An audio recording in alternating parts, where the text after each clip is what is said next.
안녕하십니까.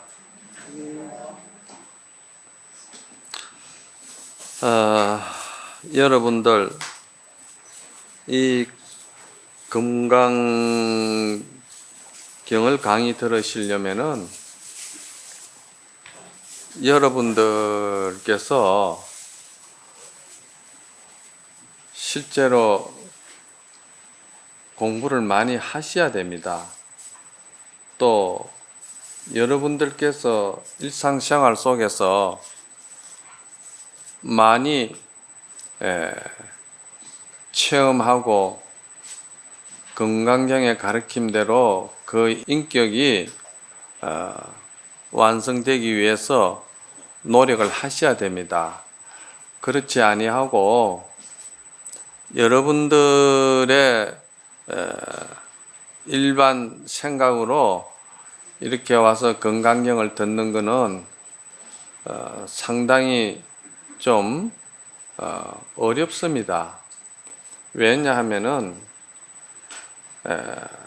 제가 금강경을 강의하는 것은 거의가 공부를 많이 하신 우리 이제 수행자 스님네들을 좀 근본으로 해서 이 강의가 차원이 맞춰져 가고 있거든요.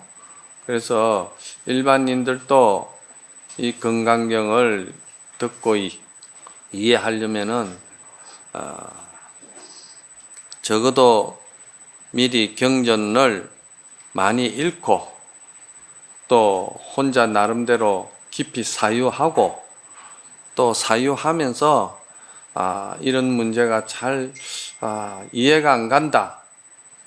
그 정도로 공부를 하고 오실 때 이제 이 강의를 들으면은 그것이 이해가 가고 또 좀 더 깊이 이제 여러분들이 깨달을 수 있는 그런 그 계기가 되지, 아무 생각 없이 법회 날 오셔가지고 그냥 법문 듣는 걸로 이렇게 하시면은 여러분들 스스로가 이해하기가 좀 힘들어요. 보통 일반 상식적인 그런 강의가 아니기 때문에 제가 미리 말씀을 좀 드리는 거예요. 특히나 금강경 5가예 중에서도 이 야보 스님의 이 주석은 조금 더 방편이 없어요. 부처님의 정법, 부처님의 가르치신 그 근본, 본질에 입각해서 항상 주석을 말씀하시고 법의 이치를 밝히신 내용들이기 때문에 공부 안 하고는 이게 이해하기 어려운 겁니다. 저도 여러분들에게 쉽게 다가가고 이해할 수 있도록 많은 노력을 합니다마는도 오늘은 429페이지 법계통화분입니다. 그렇죠? 네, 법계통화분이라. 법계통화분이라는 말은 복덕의 그 실체가 없는 그 인연법을 말씀하시는 거예요. 복덕의 실체가 없다는 말은 금강경을 여러분이 들으면서 항상 근본으로 생각하셔야 될 것이 뭐냐 하면은 금강경은 첫째 없을 무자 모양상자 무상으로서 종을 삼는다고 육조스님께서 말씀하셨거든요. 그럼 이 무상이라는 것이 뭐냐 하면은 무상은 쉽게 다가가서 이야기를 한다면은 여러분 마음속에 갈등이 없고 여러분 마음속에 투쟁이 없고 여러분 스스로가 고통을 만드는 그러한 말이지 마음에 괴로움이 전혀 없는 거. 예? 아예 그런 것을 만들지 않는다는 거. 왜 만들지 않느냐? 그것은 만들어 본들 내가 어리석어 가지고 내 욕심에 쏘가 가지고 내가 지옥을 만드는 기고 내가 스스로 자신을 갈등스럽게 하고 자기가 자기 자신을 천시 여기고 자기를 학대하는 그런 꼴이 되기 때문에 이거는 천생만생을 해본들 자기에게는 티끌만큼도 덕이 없다는 거, 이런 거를 알면은 마음에 조금도 투쟁이 없고 평화롭고 안락한 거. 그래서 모양과 상에 말이지 의지해가지고 거기에 기대어서 스트레스 받고 스스로를 괴로움을 만드는 그런 것이 없다는 것이 그게 이제 무상입니다. 이것도 말을 너무 길게 하는 거예요. 여러분들이 이해하기 쉽게끔 하려고 너무 많은 말을 지금 하고 있는 거예요. 무상이라는 말은 딱 스님들에게 강의를 한다 하면은 저는 이거를 너와 나를 둘로 나누지 않는 마음의 생각을 가지면은 그것이 무상이라고 나는 이렇게 끝내고 말아버려요. 너와 나를 둘로 나누지 않는다는 말은 뭐냐 하면은 항상 우리는 보살의 원을 생각하고 보살의 그 인격과 보살의 그런 한 그 원력 해양을 부처님의 법의 근본 종지고 그것으로 우리가 돌아가기 위해서 목적이 되어가 있으니까, 그러면 우리가 보살의 원력 해양으로 돌아가려면 어떻게 해야 되느냐? 너와 나를 나누지 말아야 된다는 거예요. 너와 나를 나누지 않는다는 것은 모든 것이 나와 마음에, 나의 몸과 또 나의 모든 생명 활동이 이 대상이 전체가 나와 똑같다는 거예요. 둘이 아니라는 거예요. 꽃을 보든지 식물을 보든지 동물을 보든지 뭘 보든지 중생을 보든지 간에 전부 다 저것이 내 모습이고 저기 나와 한 생명이라는 것을 하나로 돌아가는 거예요. 그렇기 때문에 너와 내가 없는 거예요. 그래서 너와 내가 없어야 거기서 이제 보살의 원력도 나오고 또 원력이 나와야 그것이 실천으로 돌아가면은 그거 이제 보살의 중생을 연민히 여기는 동사섭이 된다는 이야기죠. 그렇지 않고는 동사섭이 나올 수가 없어요. 너와 내가 따로 있는데 어떻게 동사섭을 합니까? 동사섭이 안 되는 거예요. 그건 한다고 해도 조금 하다가 지쳐버려요. 못해요. 그리고 두 번째 이제 무주, 이 금강경에서 한결같이 이야기하는 것이 이제 무상 아니면 무주잖아요. 그러니까 응무소주 이생기심을 할 때도 역시 무주를 말하거든. 없을 무자 머무를 주자. 그럼 무주라는 것은 마음이라는 것은 그 존재해 가는 원리가 하나의 고정불변된 마음으로서 개체로서 정해지가 있는 고정된 마음은 없다는 거예요.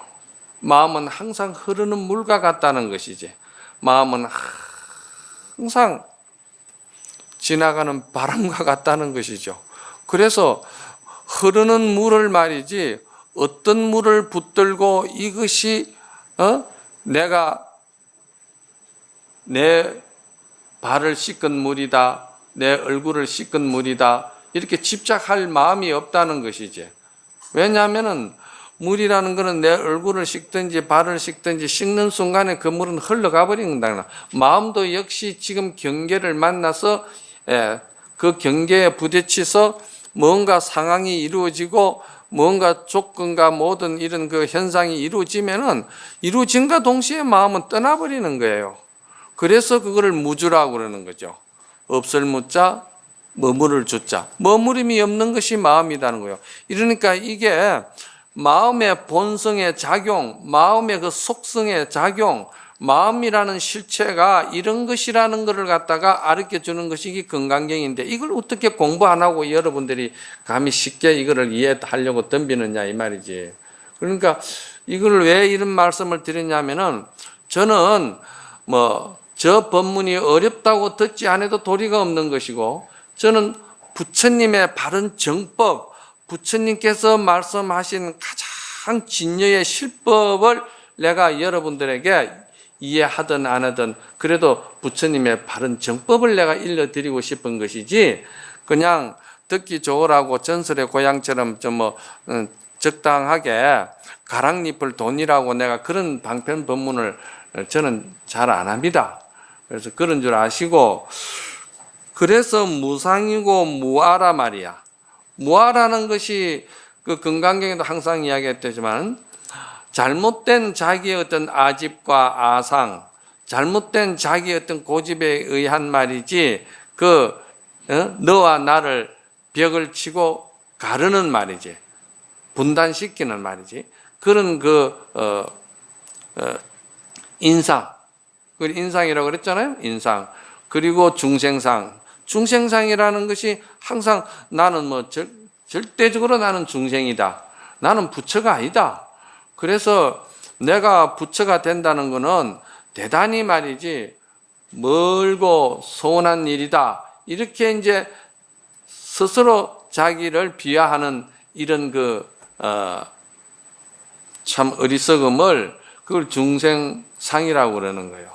이런 중생상이라든지 또 나름대로 이제 공부해서 닦으면은 닦는데 또 그 닦는 상에 집착해가지고 또 이렇게 벌어지는 마음의 갈등과 고통과 또 마음의 그런 그 스스로의 그 괴로움이 참 많거든요. 그런 것을 다 우리가 벗어버리기 위해서는 수자상을 거기다가 나는 이제 비유를 하는 거예요. 오래 살고 안 살고 이 시대에 와서 오래 사는 것은 의학이 발달했는데 그게 무슨 큰 의미가 있습니까? 부처님 말씀은 본래 그런 뜻이 아니다 이 말이에요. 그래서 이러한 것을 갖다가 무상, 무주, 무아를 갖다가 우리가 건강경에서는 뭐라고 했냐면은 반야라고 그러는 거예요. 이걸 잘 여기서 잘 피어나는 그러한 슬기로운 지혜, 집착 없는 지혜, 그러한 그 바른 법을 보는 안목을 갖춘 것을 갖다가 그걸 반야라고 그래요. 무상, 무주, 무아를 잘 아는 거기에서 지혜로운 설기를 갖다가 이거를 건강경에서는 반야라고 그런다. 이걸 잘 아셔야 돼요. 그죠? 그래, 반야로서 이게 이제 반야로서 모든 중생을 제도할 수 있고 반야로서 모든 중생을 깨닫게 한다는 것이지. 그러니까 보살이 수행하는 그 모든 그 근본 목적, 그게 육도만행 아닙니까? 육도만행이라는 것은 육바라밀을 말하거든요. 이 육바라밀도 그 근본 정신은 어디 있냐면은 보살이 하는 일체 모든 보살행은 상에 집착하지 않는 것으로서 근본을 삼는다는 거예요. 내가 무슨 선행을 했다, 나름대로 공덕을 베풀었다, 또 나눔을 했다, 공부를 했다, 여러 가지 한다고 하더라도 그것을 전부 다 했다는 상에 머물지 않는 것이 보살의 근본 정신이에요. 그걸 이제 다른 말로 하면 보살의 인격이다 이 말이야. 그래서 이 무상무주무아가 이 우리 생명의 각자 생명의 자성 말이지, 자성의 반야의 복덕성을 말하는 거예요. 건강경에 복덕성이 나오죠. 이 복덕성이라는 것은 이게 반야바라밀의 지혜를 말하는 거예요. 복덕성이라는 거는.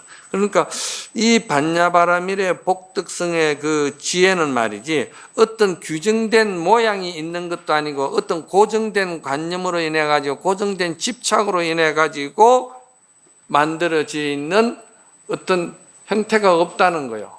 그런 형태가 없기 때문에 건강경에서는 항상 수보리야 이러이러한 칠보로서 많이 베풀게 했는데 이 사람이 공덕이 많겠느냐 이렇게 묻고 그러죠. 또 사국계 그 정신으로 살면은 그 복덕이 많겠느냐 그랬거든. 이런 묻지요. 그죠? 물으면은 그 수보리가 뭐라고 그럽니까? 부처님이시여 참으로 복덕이 많습니다 그러거든. 그럼 복덕이 많다는 그 말은 복덕이 많고 적은데 전혀 관심이 없다 이 말이야. 무심하다 이 말이지. 그러니까 복덕이 얘를 중생심으로서 내가 베풀고 잘해주고 했는데 거기에 상이 붙어가지고 상이 붙으면 상이 붙은 만큼 자기 생각에 무엇을 했다는 나름대로의 그런 그 복이 한정이 있을 거 아닙니까? 내가 당신한테 이만큼 했다 하면서 상을 낼 때는 이만큼 했다는 상의 내용이 마음속에 그림이 그려져가 있을 거 아닙니까? 그건 많은 게 아니다 이 말이야. 그보다 더 많은 좋은 선행공덕이 있을 거니까. 그렇죠? 그러니까 부처님은 그건 복덕이 많은 것이 아니다 이 말이야. 그러면 복덕이 많은 건 뭐냐? 전혀 복덕과 공덕과 선행과 베품에 있어서 모든 것에 있어서 티끌만큼도 나는 했다는 생각도 없고 그 공덕과 복덕에 대한 갚음을 받을 생각도 전혀 없기 때문에 허공을 동으로 간다 하면 동이 끝이 있느냐고 물었을 때 부처님이 수보리가 동이 끝이 없습니다 했잖아요. 그 끝이 없다는 말은 내가 거기에 전혀 관심이 없고 그냥 할 뿐이기 때문에 그래서 복덕이 많다 하는 거예요. 많겠죠 그거는. 무한한 많다 이 말입니다. 무한한. 이런 개념 정리가 잘 돼야 돼. 이 개념 정리 이게 잘 안 되면은 금강경을 들어도 이게 그 소리가 그 소리 같고 이게 이해가 잘 안 간다. 뭐 이래 되는 거예요. 그래서 자 경문을 한번 나가 봅시다. 수보리야 그대는 어떻게 생각하느냐? 만약 어떤 사람이 있어서 삼천대천 세계를 7가지 보배로 가득 채워 다른 사람들에게 베푼다면은 이 사람은 그 인연으로 얻게 되는 복덕이 많겠느냐? 그렇습니다. 세존이시여. 이 사람은 그의 인연으로 얻게 되는 복덕이 참으로 많습니다. 수보리야, 만약 복덕이 실제로 있는 것이라면 열애께서는 복덕이 많다고 말씀하지 않았을 것이다. 복덕의 실체가 없는 까닭에 열애께서 복덕이 많다고 말씀하신 겁니다. 이런 내용들이 대단히 어려운 내용들입니다. 지금 제가 조금 전에 바탕을 깔았죠? 그래서 그런 이야기를 듣고 보니까 조금이라도 확실하게 그래도 정리는 안 되지만도 엇비슷하게 그래도 이해는 간다 싶은 생각이 들잖아. 그렇죠? 그와 같이 이 금강경은요, 부정을 통한 그 부정 끝에 무한한 긍정의 공덕성을 갖다 드러내는 것이 금강경의 이 원리인데, 그러면 왜 부정을 하느냐? 부정을 하는 것은 중생들이 조건적인 사랑을 하고 조건적인 베품을 하고 조건적인 또 정을 주고 조건적인 물질을 나누기도 하기 때문에 그 조건에 의해 가지고 주고받는 것은 아주 미약한 선행이고 복이다 이 말이죠. 그렇죠? 그건 뭐 잘해준다고 생각했다가 상대에서 안 알아주고 또 상대가 조금 싫은 소리 하고 또 조금 이렇게 자존심 상하는 소리 하면은 바로 그냥 그거는 그 복이 그냥 그 순간에 없어져 버리는 거예요. 왜? 화가 나니까 또 서운하니까. 그건 복이라고 할 수가 없다 이 말이야. 참 깨끗한 청복이라 할 수 없다 이 말입니다. 그러면은 그 청복이 되려면은 마음의 그런 바램이나 기대나 그런 비교하는 마음이나 이런 것이 아까 조금 전에 말씀드렸듯이 전혀 없이 쉽게 말해서 무심으로 한다고 하면은 그 복덕은 굉장히 많다는 거예요. 왜 많으냐? 그 복덕은 누구도 부술 수가 없고 그 복덕은 누구도 헤아릴 수가 없고 그 복덕은 누구도 옆에서 가늠할 수가 없기 때문에 그렇다는 거예요. 그래서 이제 스님들한테 강의할 때는 내가 이거를 그냥 무심으로 하기 때문에 복덕이 많은 것이다. 금강경에서는 이 무심을 뭐라고 표현을 합니까? 무의로 표현을 하잖아. 단어가 다르고 이 문장 글이 다르다 뿐이지 뜻은 하나로 돌아가는 거예요. 금강경에서는 이걸 무위법이라고 그랬거든요. 그런데 선에서는 무심이라고 그랬거든요. 그래서 이런 거를 여기서 복덕이 참 많습니다 하는 것도 아상, 인상, 중생, 수자상이 없이 말이지. 너와 나를 나누지 않고 너와 나의 한 생명으로서 한 생명인데 많고 적은 것을 붙일 수가 있습니까? 다 자기 자산이고 자기 생명이고 자기 복덕이고 공덕인데 그렇잖아요? 거기는 뭐 많고 적고 그런 거 평가를 뭐 또 비교를 할 필요도 없는 것이지. 그래서 세존이시여 이 사람은 그 인으로 얻게 되는 복덕이 참으로 많습니다 하는 거예요. 이런 말들은 굉장히 이게 설명을 듣고 여러분들이 이해가 돼야 되지 글자 문장 그대로 하면 이건 정말 이해하기 어려운 문장들이에요. 거기에 대해서 야보스님께서 뭐라고 말씀하시냐면은 자 달리 별다르게 이 말이죠. 달리 복지하려 애쓰는 마음보다 수성함으로 이렇게 이제 번역을 해놨는데 이거 잘못 번역대로 잘못 들으면은 이 큰 이게 또 오해가 생기는 거예요. 무슨 말이냐면은 별다르게 달리 말이지 복지하려고 애쓸 필요가 없다는 뜻으로 이것이 오해될 수가 있다는 거예요. 이건 지금 무슨 말, 이 이야기를 잘 들어야 돼요. 그래서 금강경은 첫째 뭡니까? 금강경은 모든 상을 여의고 떠나는 것이 금강경의 근본 가르침의 목적이라고 그랬죠.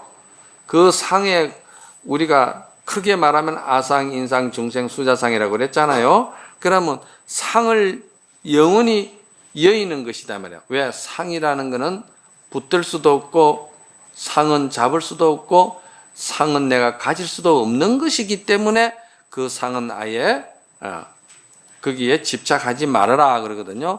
그래서 금강경을 다른 말로 이상경이라고 그러는 거예요.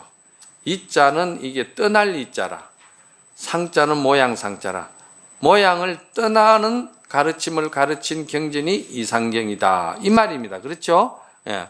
그래서 이 이상, 상을 떠나는 그 자리가 바로 부처님의 진여 묘심의 부처님의 참 불성성품의 세계에 들어가는 정멸이다.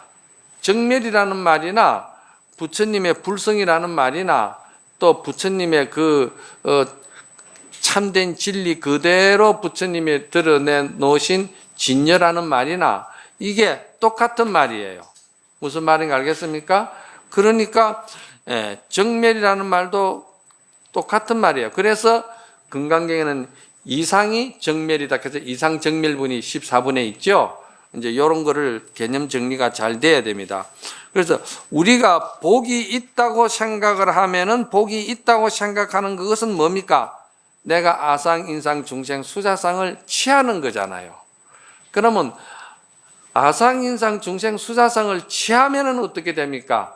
그거는 시간적인 조금 차이는 있어도 바로 서운한 것이 따르고 또 미운 것이 따르고 또 괴로운 것이 따르고 이렇게 이제 따른다 이 말입니다. 그렇잖아요? 상을 취하는가 동시에 그것을 갖다가 교학적으로는 뭐라 하느냐면은 복진 타락이라고 그러는 거예요. 복을 지어도 그 복이 금방 다 하면은 지옥에 떨어진다, 타락된다. 이 말을 갖다가 교학적으로는 좋게 말하는데 저는 그렇게 말 안 하고 그게 전부 다 마음 세계에서 일어나는 일들이기 때문에 그 마음에서 스스로 상을 만들고 스스로 집착하고 그 마음에서 여러분들이 그러한 말이지 자기 아상을 만든다 하면은 그것은 마음의 투쟁을 만드는 것이기 때문에 그 투쟁은 바로 스스로 괴로움과 고통과 자기의 아픔을 만들어내고 자기가 천시 여기는 꼴이 되기 때문에 그것이 바로 지옥이다 이 말이야. 복진 타락이라 해서 지옥의 허공에서 떨어지는 것이 아니고 바로 내가 지금 내 마음에서 지옥이 벌어져 버린다 이 말이야. 그래서 저는 항상 이 건강경을 심지경에다가 두고서는 바로 마음 다스리는 법으로 들어가기 때문에 이 건강경을 여러분이 들으려면 공부 안 하고는 이 건강경을 이해가 안 간다 이 말이에요. 공부가 따로 있는 것이 아니고 여러분 스스로가 이 가르친 바대로 실천하고 여러분 스스로가 여기에 대해서 굉장히 성찰하고 알려고 통찰하려고 하는 자기 나름대로의 큰 신심과 원력으로서 자기 자성을 갖다 계속 자기 업을 갖다가 살피는 거예요. 그 자기 업을 잘 살핌으로 해서 자기 업이 자기에 의해서 해체가 되는 거예요. 괴로운 것이 없어지는 거다 이 말이야. 이런 것을 갖다가 이제 건강경에서는 뭐라고 했습니까? 사국계로 가지고 말씀을 했거든. 그렇잖아요? 사국계가 뭡니까? 범소유상이 계시 허망이라고 그랬잖아. 범소유상이 계시 허망이라는 것은 모든 상 있는 것은 그 상을 집착하고 상을 취하려고 하고 상에 뭔가를 자꾸 애착을 가지면은 그 상에서 못 벗어나기 때문에 상의 종이 되고 노예가 되기 때문에 실체가 없는 그 어리석은 상의 종이 되고 노예가 되기 때문에 그 다음 범소유상이 유상 모든 상이 있는 것에 집착하면은 다 허망한 일이다 이 말이야. 계시 허망이다 이 말이야. 약견재상 비상이면은 만약에 모든 상에서 그 상 아닌 것을 갖다가 볼 수 있는 자기의 어떤 그 무상이나 무주나 무아의 그러한 반야 눈이 열리는 것을 갖다가 비상이라 하는 거예요. 재상이 비상인 줄 알면은 그것이 실체가 없는 것인 줄 알고 거기에 내가 집착해서는 안 되는 줄 알면은 그것이 적견열애라 했거든. 그것이 열애를 본다 했거든. 그러면 열애를 어디서 보느냐? 내 마음에서 내 자성 청정성에서 내 자성의 그러한 맑음에서 내가 나를 구제하고 내가 나를 천도시키고 내가 나를 행복을 지키고 만드는 거예요. 그게 적견열애라. 아시겠어요? 그런데 이런 법의 이치를 여러분들이 공부 안 하고는 이건 안 되는 거야. 공부 안 하고 여러분들이 이거 들어본들 무슨 의미가 있어요? 이거 여러분들에게 이야기해도 여러분들은 그냥 여 법당문 열고 났으면은 아무 그림 흔적도 없어요. 왜 그런 줄 압니까? 워낙 도인들이 돼가지고 워낙 집착이 없는 사람들이 돼가지고 하나도 그냥 막 걸림이 없는 사람들이 돼가지고 법당문 열고 났으면 그냥 다 잊어버리는 거예요. 그걸 아셔야 돼요. 그래서 여기서 달리 복 지으려 애쓰는 것보다는 더 수승하다는 말은 복을 지을 필요가 없다는 말이 아니고 이 모든 것이 무상한 것이고 또 무주라는 마음이 무주라는 것을 알고 그러므로 인해 가지고 나라고 집착할 나의 그 중생업으로서 나를 집착하는 그 중생업의 나라는 것이 없기 때문에 그걸 무아라 하잖아. 그죠? 없다 이 말이야. 내가 없다. 참, 내가 없다 하면 아주 나의 생명 실상인 참 생명의 진화가 없다는 말이 아니에요. 거짓된 그 거짓의 나가 없다는 말이거든. 무아라는 거는 거짓된 나가 없다, 조작된 내가 없다 이 말입니다. 그래 그것이 없이 말이지 내가 복을 지으면은 그 복은 무한하다는 거예요. 그러니까 이런 생각을 가지고 선행도 하고 복도 짓고 공덕도 짓고 베풀기도 하고 또 부모 자식 간에 부부 간에 사랑을 하면은 그 사랑의 공덕은 어마어마하게 크다는 거예요. 이런 그 사랑과 행복과 복덕과 공덕은 말이죠. 천하 없는 어떤 무엇이 와도 그거는 부술 수가 없고 그거는 없앨 수도 없고 그거는 어떻게 할 수가 없다는 거예요. 무엇과 같아서? 흑공과 같은 복덕 공덕성이기 때문에 그렇다는 거예요. 대단하다는 것이지. 그러니까 건강경은 최상승인 최상근기가 아니면 이 건강경을 이해하기가 어렵다는 거예요. 이걸 이해를 잘 해야 여러분들이 법화경을 이해할 수가 있고 하엄경을 이해할 수가 있는 거야. 이 건강경이 법화경과 하엄경을 아주 받아들일 수 있는 가장 그 기초가 되고 또 이 뭐라 그러나 반석이 되는 거예요. 튼튼한 반석이 되는 거야. 그러니까 이게 공사상이거든. 이 공사상을 갖다가 잘 알아야 법화경이나 하엄경은 보살 행운의 꽃으로 참 더 피어나는 그 무량한 공덕성을 드러낸 경전이거든. 그러니까 그 무량한 공덕성의 하엄경, 법화경의 그 보살의 그 인격과 보살의 행을 말이지 찬탄해 난 건데 그게 중생심으로 그게 이해가 가느냐 이 말이야. 건강경의 공성의 바탕이 되었을 때 하엄경도 그대로 지고지선하고 무너뜨릴 수 없는 보살의 큰 행복의 그 인격으로서 다 드러난 일들이라 이 말이요. 법화경도 그렇다 이 말이요. 그러니 이 건강경이라는 것이 대성 시교, 대성으로 들어가는 초입경이라 하지만은 대성에 들어가는 이 건강경의 시교가 바탕이 튼튼해야 정말해서 고등학교 때 여러 가지 모든 우리가 공부가 아주 실력이 튼튼한 사람이 대학도 충분히 소화를 시키고 대학에서 소화를 시킬 때 비로소 석사, 박사, 전문의도 되는 것이지 이게 그냥 건강경의 공사상을 이해를 못하고는 석사되고 박사되고 전문의가 되려고 하면은 거기 2층, 3층이 없는 5층, 6층을 갖다 허공에다 세우려고 하는 어리석은 것 같다 이 말이요. 그래서 하엄경을 설하시는 분도 항상 보면은 이 공성 바탕을 항상 바탕에 깔면서 이해를 시키면서 같이 이렇게 강의가 나가는 거예요. 그냥 하엄의 그러한 아름다운 세상만 이야기하는 게 아니에요.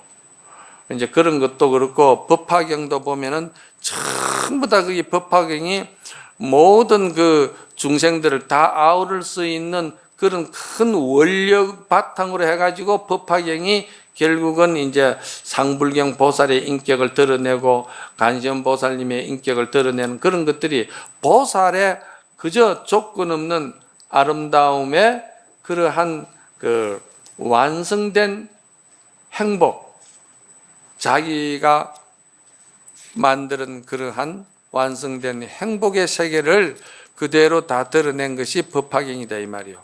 우리 이런 거를 먼저 알아야 돼. 예?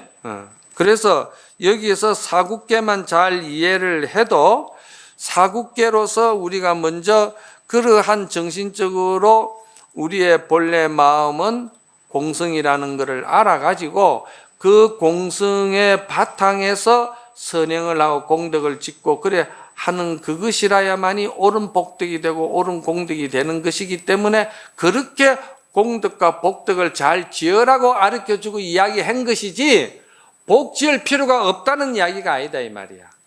이런 번역을 잘못 들으면은 여러분들이 건강경을 들어보니까 뭐 복 지을 필요도 없겠더라. 복 안만 지어본들 사국계 한 번 잘 애우는 것만 못하다. 이렇게 하면 안 되는 거예요. 사국계 1000번, 만번, 억만 번을 애워본들 배고픈 사람 밥 한 그릇 주는 것만 하겠어요? 그것도 못 따라가는 거야. 사국계 정신을 완전히 소화시키고 자기 그 일상생활에 인격화되고 자기가 실천화되는 그러한 자기의 어떤 그런 충분한 원력과 행운으로서 그것이 받아들일 수 있는 자기 자산이 될 때 그때 그게 전부 다 이제 복덕과 공덕, 복 짓는 것과 마음의 성품 공덕이 같이 다 이루어진다는 거, 함께 간다는 거. 이게 옳은 복이다. 요걸 알고 복을 지어라. 그런 이야기지. 복 짓지 말라는 소리 아니다 이 말이야. 그냥 뭐 사국개만 자꾸 외우면 된다는 그런 뜻도 아니다 이 말이에요. 다 이것을 실천하라고 하는 소리지. 자, 그 다음에 또 넘어갑니다. 야부스님께서 다시 또 말씀을 하시기를, 아까 그 경문에 대해서 말씀하시기를, 중생한테 박복하게 공양받는 나은들과 비싼 법에 가득하여 장식하는 고귀한 몸과 부귀공명 탁한 재물 제 아무리 많더라도 재물 없이 맑게 사는 그런 복과 같으리요. 이런 이야기를 한 거라. 그 이런 말을 잘못 들으면은 복도 지을 것 없고 가난하게 사는 것이 그저 저 먹고 탁하게 복지는 것보다 낫다고 이렇게 생각한다 이 말이야. 가난하게 사는 게 뭐 그래 장안이고 자랑이야. 사람이 복되게 살아야지. 복되게 사는데 그 복이 깨끗한 청복이 되려면은 어떻게 돼야 되느냐? 범소유상이 계시 흠망인 줄을 알고 그 마음이 텅 비었고 그 마음이 본래 상이 없고 그 마음이 머무름이 없는 것을 알아서 아상이상 중생상이 다 그것이 실체가 없기 때문에 나라고 주장할 거짓 나는 필요가 없다는 것을 알고 거기에서 열심히 복도 짓고 봉사도 하고 기도도 하고 염불도 하고 또 선행도 하고 이렇게 하는 것이 그것이 이제 대단한 말이지 복덕이 되는데 그걸 여기서는 재물 없이 맑게 사는 그런 복과 같으리요 캔 거야. 무슨 말인가 알겠어요? 그냥 재물 없이 맑게 산다 하니까 막 아침 때거리가 없어도 말이지 그냥 마음 깨끗하게 앉아서 있으면 뭐 제석천이 밥 갖다 주는 줄 알고 그런 것이 아니에요. 열심히 노력하고 복도 짓고 공덕도 하고 다 하면서 그러면서도 이것이 다 무상한 것인 줄 알고 그러면서 그 노력에 대한 대가와 조건을 붙이지 아니하고 그래야 서운한 게 없고 지옥이 안 생기니까 그래서 그게 옳은 복덕이 된다 이 말이거든요. 자, 그 다음에 그 밑에 뭐라고 했냐면은 그 밑에 요거는 번역이 조금 문제가 있는데 요건 조금 이따가 내가 말씀을 드리고 자, 중생한테 박복하게 공양받는 나은들과 이랬거든요. 이거는 야보스님께서 하나의 비유로서 말씀한 겁니다. 이 출처가. 그런데 이 야보스님의 비유사입니다. 그런데 중생한테 박복하게 공양받는다. 받는 나은들이라고. 나은은 누굽니까? 나은은 비구들을 말하는 거예요. 스님들을. 그 나은들이 비구들이 다 보면은 걸식하잖아. 그죠? 걸식을 한다 이 말이야. 그런데 이게 이제 이야기 출처가 어디에 나오느냐 하면은 행제관이 있는데 내가 자꾸 우리 신도님들을 바라보고 이야기를 한다. 하도 답답해가지고 우리 스님네들을 바라볼 시간이 없네. 이게 행제관에 출가를 했어요. 행제관에 출가를 했는데 형님은 출가를 해가지고 이 참선을 한다고 성공부를 했다 이 말이요. 형님은 성공부를 했어요. 그리고 동생은 출가를 했는데 동생은 성공부 쪽으로 안 나가고 동생은 교화 포교 쪽으로 나간 거예요. 그래서 중생을 위해서 엄청 많이 베풀고 복도 짓고 공덕도 짓고 교화도 하고 동생은 많이 했어요. 아시겠어요?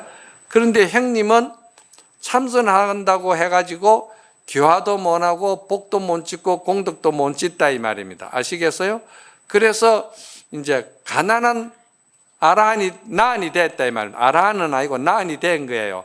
그런데 이제 죽어서 어떻게 됐느냐? 전생 이야기입니다. 어떻게 됐느냐? 동생은 공덕을 하도 많이 베풀어 가지고 죽어서 코끼리가 됐어요. 코끼리 몸을 받았어요. 그런데 여러분들이 생각할 때 아니 그렇게 좋은 일도 하고 베풀고 교화도 하고 많이 했는데 왜 축생의 몸에 떨어졌느냐고. 그렇잖아요? 이 야보스님의 이 비유와 주석이 굉장히 의미가 있고 날카로운 거예요. 잘 들어야 돼 이거는. 그런데 형님은 말이죠, 탁발을 하러 나가면은 7집 아니라 하루 종일 돌아다닌다 하더라도 한 끼 먹을 정도의 이 탁발이 안 되는 거예요. 공량을 못 넣는 거예요. 그러니까 형님도 그만치 박복한 거예요. 무슨 말인지 알겠어요? 그러면 이게 수행이 둘 다 잘못된 거죠.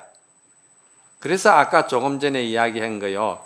범소유상이 계시 허망인 줄을 아는데 범소유상이 계시 허망에만 빠져가 있는 형님은 출가를 해서 참선 공부를 한다고 해도 그냥 오련히 혼자 말이지 독야청청하는 쪽으로 그냥 일체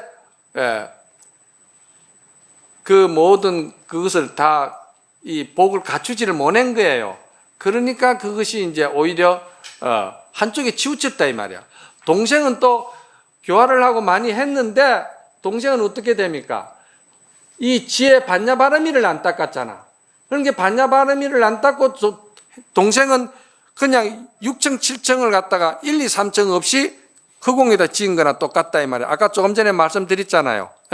그러니까 이것이 둘 다 잘 중화가 되고 둘 다 중도로서 둘 다 잘 갖춰진 수행이 돼야 된다는 걸 갖다가 일침 경고하기 위해서 이런 비유를 들은 거라. 무슨 말인가 이해 갑니까? 이해가 가야 돼. 그러니까 그냥 교화한다고 해서 중생 이거를 뒤집어 말하면은 여러분들이 복도 짓고 공덕도 짓고 하는데 부처님의 바른 진리의 법의 이치를 모르고 말이지 그것만 하면은 괴로움이 생긴다 이 말이요. 그런데 범소유상이 계시 허망인 진리를 알고 그리고 복도 공덕을 지으면은 그런 괴로움과 또 마음의 고통이 없다고 그랬잖아요. 그거를 같이 잘 이렇게 중도로서 수행을 해야 된다 이 말입니다. 그렇죠? 그리고 밑에 이제 뭐라고 나오느냐 하면은 물귀신은 아무 생각 없는 데서 나온가 보요. 산도깨비는 이리저리 생각 많은 생긴 업보라고 이렇게 번역을 했는데 이것은 번역이 이 스님은 또 이렇게 어떻게 하는지 모르겠지만은 이것이 근본 출처가 어디서 나오느냐 하면은요, 장자 천지편에 나오는 이야기예요. 장자 천지편에 보면은 황제가 그 적수의 북쪽에 있는 곤륜산에 올라가 가지고 남쪽을 바라보고 돌아오다가 여기서 남쪽을 바라보고 돌아온다는 것은 남쪽은 뭘 의미하느냐 하면은 인간 세상을 말하는 거예요. 이 비유기 때문에 거기서 그 황제가 가물현자 구슬주자 현주를 잃어버렸다 했거든요. 그럼 여기서 현주를 잃어버렸다는 건 이 비유입니다. 이건 뭐냐 하면은 이것은 정말해서 인간의 본성을 잃어버렸다 이 말입니다. 인간 세상을 쳐다보니까 인간들이 전부 다 본성을 잃어버렸더라 이 말입니다. 현주를 잃었다는 말은 그래서 거기서 이제 이 황제가 그 현주를 찾기 위해서 무단히 노력을 합니다. 그 재주 있는 사람이라든지 눈 밝은 사람이라든지 말 잘하는 사람이라든지 이런 사람을 다 불러들였지만 아무도 그걸 현주를 못 찾아요. 마지막에 누가 현주를 찾느냐 하면은 상망이라는 사람이 그걸 찾는 거예요. 상망은 누구냐면은 여기서 번역을 물귀신 뭐 산도깨비라 번역했는데 이 상망은 누구냐면은 무심한 사람을 말하는 거예요. 무심한 사람. 이 무심한 사람이라야만이 조작이 없고